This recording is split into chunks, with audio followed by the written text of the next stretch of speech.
የኛ ንጉሥ ተወለደ ጌታ ኢየሱስ የዓለም ንጉሥ ተወለደ ጌታ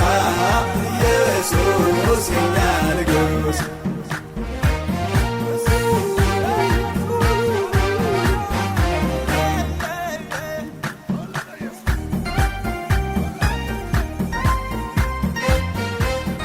በዛሬ ቀን 2018 የገና በዓልን እንግዲህ አብረን ለማሳለፍ ከሩቅና ከቅርብ የመጣችሁ አዳዲስ እንግዶች እንዲሁም ደግሞ አሁን ያለው ቦታ አዲስ አበባ በመሆኑ የአዲስ አበባ አጥቢያ አባላቶች፣ አገልጋዮች፣ አብሮ ሰራተኞች፣ የበላይ አካላቶች፣ የቦርድ ሰብሳቢ የሆኑ በዛሬ ቀን በዚህ ቦታ ላይ ያልተገኙ ግን በስራና በአንዳንድ ሁኔታ ውስጥ ከኛ ጋር እዚህ ቦታ እያገለገሉ እየቆዩ ዛሬ በዚህ ቦታ ላይ ያልተገኙ ባሉበት ቦታ ልክ ደግሞ እንደዛ የምወደው መንፈሳዊ አባትን ሐዋርያ ዲዲያን መወዳት ማምን ጭምር በሩቅና በቅርብ ያላችሁ ሁላችሁ